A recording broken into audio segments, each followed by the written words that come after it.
हमारे चैनल को सब्सक्राइब करें और बेल आइकन जरूर प्रेस करें हमारी न्यू वीडियो सबसे पहले देखने के लिए।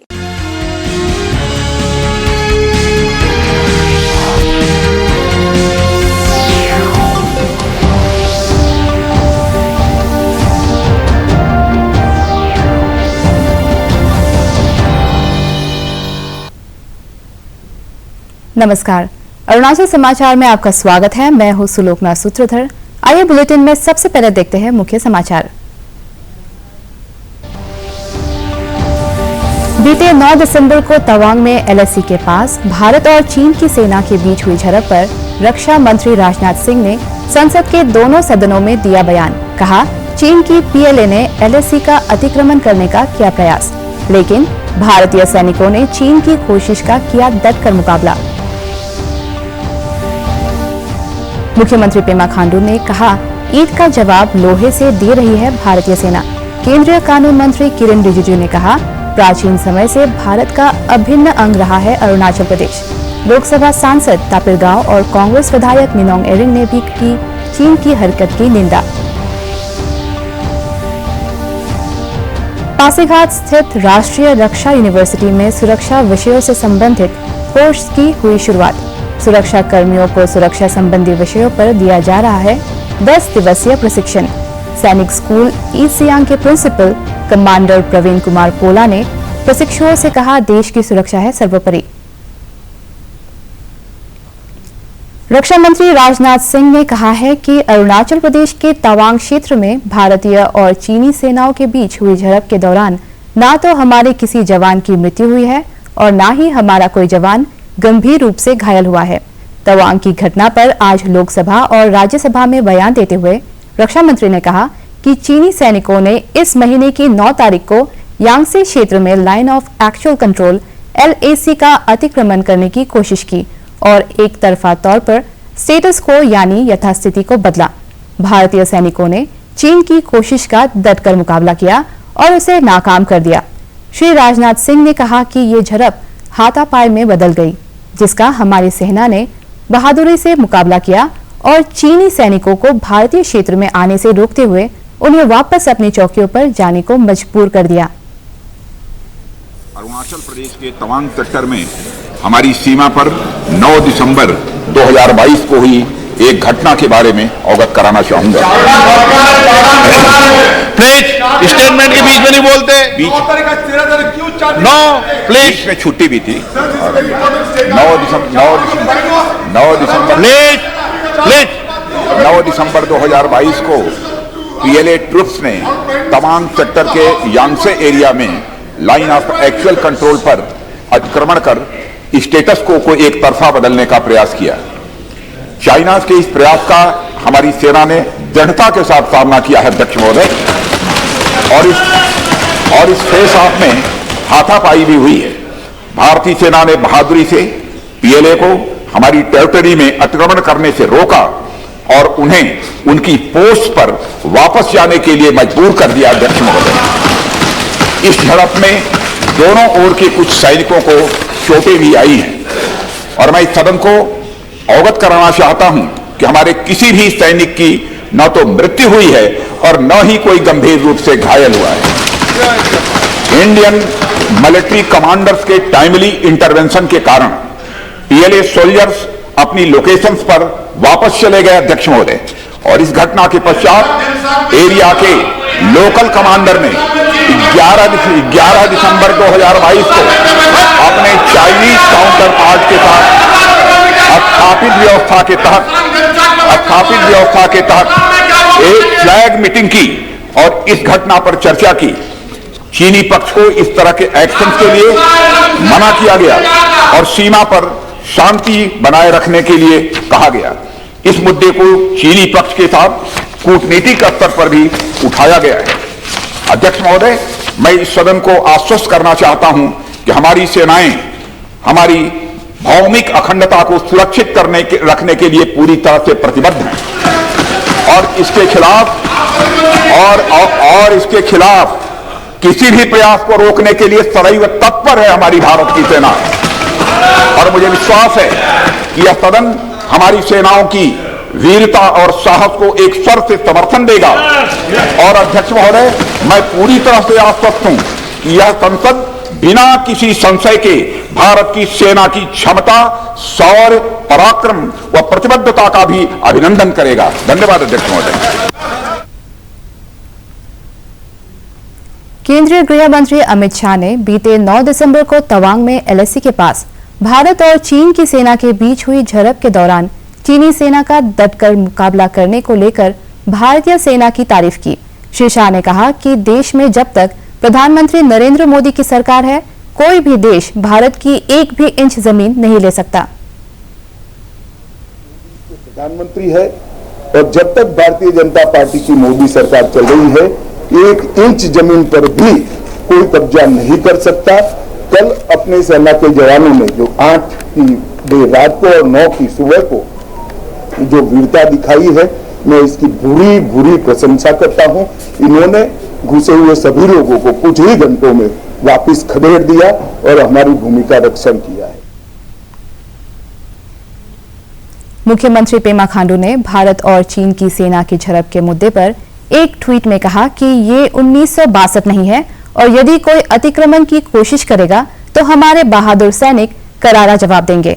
मुख्यमंत्री ने कहा कि भारतीय सेना ईंट का जवाब लोहे से दे रही है। दूसरी ओर केंद्रीय कानून मंत्री किरेन रिजिजू ने कहा है कि अरुणाचल प्रदेश प्राचीन समय से भारत का अभिन्न अंग रहा है। नई दिल्ली में एक प्रेस वार्ता को संबोधित करते हुए श्री रिजिजू ने कहा कि भारत सॉफ्ट पावर के मामले में मजबूती से उभरकर सामने आया है और प्रधानमंत्री नरेंद्र मोदी ने भारत के सॉफ्ट पावर को दुनिया के सामने प्रभावी तरीके से पेश किया है। जो हमारा सॉफ्ट पावर, हमारा कल्चरल, हमारा हेरिटेज का जो रिवाइवल हुआ है, इस संदर्भ में मैं कहना चाहता हूं कि यह अद्भुत महसूस होने का चीज है कि 8 साल के कार्यकाल में जिस प्रकार से भारत देश अपना शक्ति प्रदर्शन कर रहे हैं, मैं तो ये कह सकता हूं कि आज सॉफ्ट पावर के मामले में दुनिया में नंबर 1 के रूप में उभर के आया है। प्रधानमंत्री ही नहीं, हम भी किसी भी राष्ट्र में, किसी भी देश में जाते हैं तो भारत से आया है ये बताने से ही लोग बहुत ही इज्जत भाव से हमको देखते हैं और बात करते हैं। ईस्टर्न अरुणाचल से लोकसभा सांसद तापिर गांव ने तवांग में एलएसी पर अतिक्रमण की चीन की सेना की कोशिश की निंदा की है। उन्होंने कहा कि भारत के जवान सीमा पर अपनी एक भी इंच जमीन नहीं छोड़ेंगे। श्री गांव ने कहा कि चीन चाहे कितनी भी कोशिश कर ले, वो अपनी मंशा में कामयाब नहीं होंगे। उन्होंने कहा कि भारत शांति चाहता है, लेकिन इसका मतलब ये नहीं कि हम चीन की गलत करतूतों का जवाब नहीं देंगे। साथ में I personally condemn the act of PLA. PLA ने जो काम किया ये बहुत गलत है, क्योंकि हमारा इंडियन सोल्जर्स बॉर्डर में 1 इंच भी हम नहीं सरेंगे और चाइना जितना भी कोशिश करेंगे हमारा इंडियन आर्मी इसका जवाब देंगे। शांति चाहते हैं, ये मतलब ये नहीं कि हम तुम्हारा मार खाएंगे, हम भी इतना ही जवाब देंगे तुम जितना करेंगे। तो इसलिए I am proud of our Indian army कि इन लोगों ने जवाब दिया कि हमारा थोड़ा बहुत कुछ इंजर हुआ सुना है और पीएलए में और ज़्यादा इंजर हुआ। डिटेल ना आर्मी से हम लोग संपर्क कर पा रहा है, ना वहाँ कोई रिलायबल जिससे हम लोग फैक्चुअल को मिल सकता है वो तो नहीं है, लेकिन इंसिडेंट तो हुआ। फिर भी हमारा इंडियन आर्मी वहाँ डटे हुए है। तो इसलिए आज लेटेस्ट खबर ये है कि वहाँ अभी फ्लैग मीटिंग भी हुए हैं और साथ में अच्छा माहौल है, अभी सिचुएशन शांति है। तवांग में भारतीय और चीनी सैनिकों के बीच हुई झड़प पर पासीघाट से कांग्रेस विधायक निनोंग इरिंग ने चीन की निंदा की है। उन्होंने कहा कि देश के खिलाफ चीन के हर कदम का भारतीय सेना मुंह तोड़ जवाब देगी। श्री इरिंग ने कहा कि अरुणाचल प्रदेश के लोग पूरी तरह भारतीय सेना के साथ है। तो ऐसा घटना है तो चीन चाहती है कि वो करें ताकि वो यहाँ घुसपैठी करें और यहाँ का हमारा अरुणाचल के ज़मीन को कब्जा करें। लेकिन हमारे यहाँ के लोग पूरा डट के खड़े हैं। सीमावर्ती इलाके में हम बैठते हैं और हम चाहते हैं कि हमारा जो केंद्र सरकार है इस पे वो नज़र रखें और शांति यहाँ बनाए रखने के लिए पूरा कोशिश करें। भारतीय सेना के रिटायर्ड ब्रिगेडियर और रक्षा विशेषज्ञ हेमंत महाजन ने तवांग में बीते 9 दिसंबर को भारतीय और चीनी सैनिकों के बीच हुई झड़प पर अपने विचार जाहिर करते हुए कहा कि भारत को इससे पहले गलवान में दोनों देशों के बीच ऐसी झड़प देखने को मिली थी, लेकिन चीन में कोविड के कारण हालात मुश्किल बने हुए हैं, जिससे दुनिया का ध्यान हटाने के लिए चीन ऐसे कदम उठा रहा है। For the first time, a clash is taking place between Indian and Chinese soldiers after the Galwan. Chinese are trying to activate a point to ensure that the problem that they are facing at home, the attention of the people of China is taken away from there. What is the situation in China today is that every Chinese citizen wants that COVID lockdowns to be lifted up because it is causing tremendous amount of inconvenience to them. So they want to distract the people by pointing India as an enemy. उपराष्ट्रपति और राज्यसभा के सभापति जगदीप धनखड़, लोकसभा अध्यक्ष ओम बिरला, प्रधानमंत्री नरेंद्र मोदी और अन्य नेताओं ने 2001 में संसद आतंकी हमले के दौरान जान गंवाने वाले शहीदों को संसद भवन परिसर में आज श्रद्धांजलि दी। यूपीए अध्यक्ष सोनिया गांधी, राज्यसभा के नेता पीयूष गोयल, राज्यसभा में विपक्ष के नेता मल्लिकार्जुन खड़गे, कांग्रेस नेता अधीर रंजन चौधरी, संसदीय कार्य मंत्री प्रहलाद जोशी और अन्य मंत्री तथा लोकसभा और राज्यसभा के सदस्य श्रद्धांजलि देने वालों में शामिल थे। प्रधानमंत्री नरेंद्र मोदी ने 2001 में संसद हमले के शहीदों को श्रद्धांजलि दी। एक संदेश में श्री मोदी ने कहा कि देश उनकी सेवा, बहादुरी और बलिदान को कभी नहीं भुला सकता। केंद्रीय कानून और न्याय मंत्री किरेन रिजिजू ने संसद हमले में अपनी जान गंवाने वाले बहादुर कर्मियों को श्रद्धांजलि अर्पित की। एक संदेश में श्री रिजिजू ने कहा कि उनके महान बलिदान को कभी भुलाया नहीं जा सकता। तारीख का दिन भारतीय इतिहास की वो काली तारीख के रूप में दर्ज है जब लोकतंत्र के मंदिर को आतंकियों ने निशाना बनाया।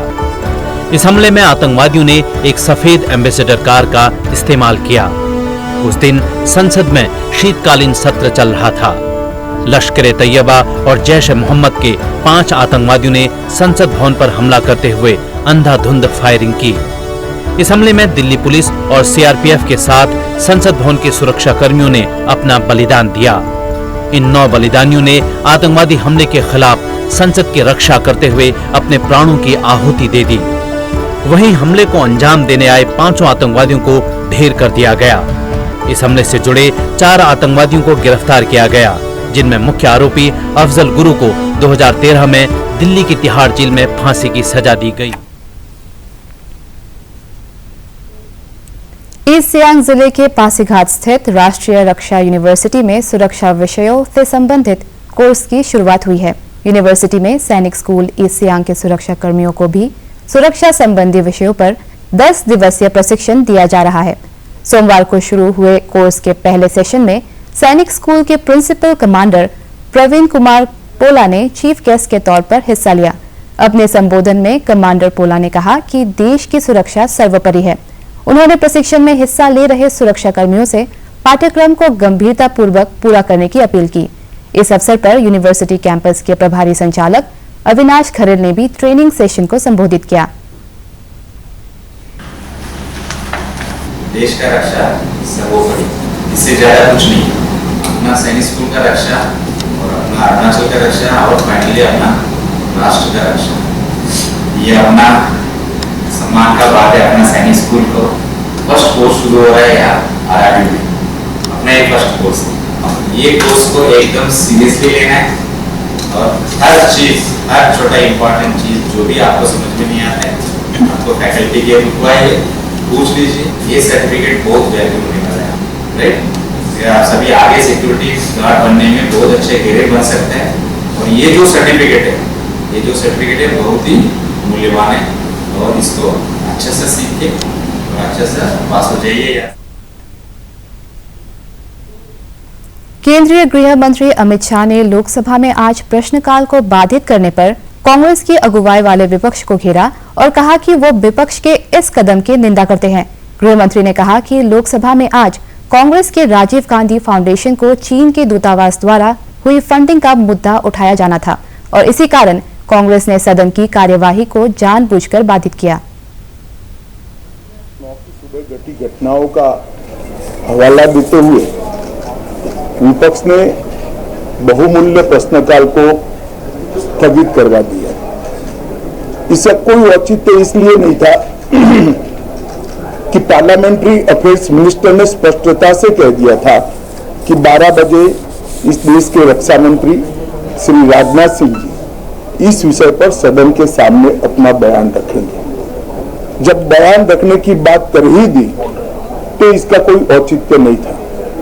मुझे भी थोड़ा आश्चर्य लगा। फिर मैंने प्रश्नकाल के सूची को देखा तो 5 नंबर का प्रश्न देखकर मैं इनकी चिंता समझ गया। 5 नंबर के प्रश्न है राजीव गांधी फाउंडेशन के FCRA रजिस्ट्रेशन को रद्द करने के बारे में। अब उन्हीं के कांग्रेस के ही सदस्य के द्वारा यह प्रश्न पूछा गया और जवाब में बहुत स्पष्ट था।